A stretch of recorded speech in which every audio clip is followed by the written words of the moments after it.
We'll guide you through how to block bad videos on YouTube. If you find this useful, then consider subscribing and liking the video. Here we are on YouTube, and so you want to go and block bad videos.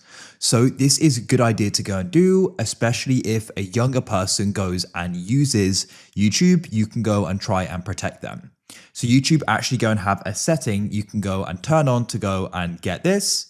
YouTube themselves do go and say it's not perfect. I found it to be pretty good though. So without any further ado, let's go and get into this. So what you can do is you can go to the bottom right where it says you and go and tap there. Now what you need to do is you go to the top right and you can press on the settings, the gear or cog icon.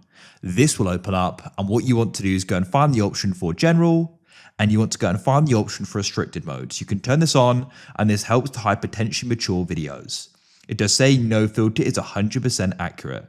So turn that on and hopefully that'll achieve what you want to. Otherwise, you could try using the YouTube Kids app. That's a specific app just for content for kids.